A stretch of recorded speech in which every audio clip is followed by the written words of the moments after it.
السلام عليكم ورحمة الله وبركاته. الحمد لله الذي نحمده ونستعينه ونستغفره ونؤمن به ونتوكل عليه. أما بعد. அன்பிற்குரிய அல்லாஹ்வின் நல்லடியார்களே, அன்பு சகோதரர்களே, நாம் தொடர்ச்சியாக பார்த்து வரக்கூடிய துஆக்களினுடைய திக்ருகளினுடைய தொகுப்பில் இன்று நாம் பார்க்க இருக்கின்ற விடயம் என்னவென்றால், இன்று இரவு நாம் இந்த துஆவை 313 தடவைகள் ஓதி அல்லாஹ்விடம் பிரார்த்தனை செய்வோம். நம்முடைய துஆக்கள் அல்லாஹ்விடத்தில் மிகவும் வேகமாக கபூலாகும்.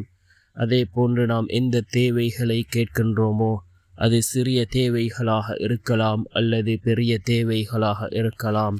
தேவைகள் எதுவாக இருந்தாலும் அல்லாஹ் ஜல்ல சுப்ஹானஹு வ தஆலா அந்த தேவைகளை பூர்த்தி செய்து தருகின்றான்.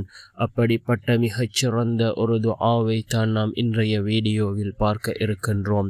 அன்பார்ந்த சகோதரர்களே, அல்லாஹ்வின் நல்லடியார்களே, நாம் ஒவ்வொரு நாளும் தொடர்ச்சியாக பலவிதமான துஆக்களை பார்த்து வருகின்றோம். நம்முடைய துஆக்கள் அல்லாஹ்விடத்திலே கபூலாக வேண்டுமா?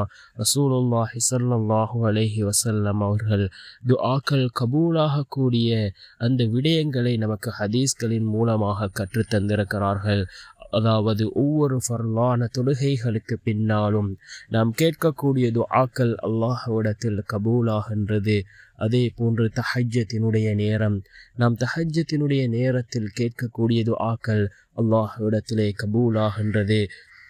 அதே போன்று நாம் தொழுகையிலே சுஜூதிலே கேட்கக்கூடிய துஆ, அதுவும் அல்லாஹ்விடத்திலே கபூலாகின்றது. ரசூலுல்லாஹி ஸல்லல்லாஹு அலைஹி வஸல்லம் அவர்கள் கூறினார்கள், நான் ருக்கூவிலும் சுஜூதிலும் குர்ஆனினுடைய வசனங்களை ஓதுவதை விட்டும் நான் தடுக்கப்பட்டிருக்கின்றேன். ருக்கூவிலும் சுஜூதிலும் குர்ஆனினுடைய வசனங்களை ஓதுவதை விட்டும் நான் தடுக்கப்பட்டிருக்கின்றேன் என்று ஸல்லல்லாஹு அலைஹி வஸல்லம் அவர்கள் கூறினார்கள். ஏனென்றால் இந்த இடங்களில் கேட்கக்கூடிய துஆக்கள் அல்லாஹ்விடத்திலே கபூலாகின்றது. அன்பார்ந்த சகோதரர்களே, அல்லாஹ்வின் நல்லடியார்களே, நாம் இந்த துஆவை 313 தடவைகள் ஓதுவோம். நம்முடைய துஆக்கள் அல்லாஹ்விடத்தில் மிகவும் வேகமாக கபூலாகும். நம்முடைய துஆக்களுக்கு அல்லாஹ் மிகவும் வேகமாக பதில் வழங்குவான். அதே போன்று நம்முடைய தேவைகளை அல்லாஹ் பூர்த்தி செய்து தருகின்றான்.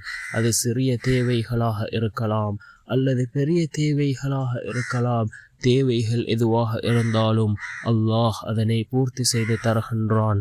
அப்படிப்பட்ட மிகச்சிறந்த அந்த துஆ என்னவென்றால், அலிஃப் லாம் மீம் அல்லாஹு லா இலாஹ இல்லா ஹுவல் ஹய்யுல் கய்யூம்.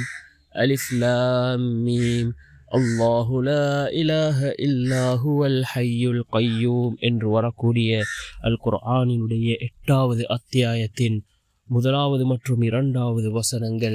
இதனுடைய பொருள் என்னவென்றால், அலிஃப் லாம் மீம், அல்லாஹ் அவனை தவிர வணக்கத்திற்குரிய நாயன் வேறு யாரும் இல்லை, அவன் நித்திய ஜீவன், என்றும் நினைத்திருப்பவன் என்று பொருள்படக்கூடிய இந்த துஆவை நாம் 313 தடவை ஓதி அல்லாஹ்விடம் பிரார்த்தனை செய்வோம்.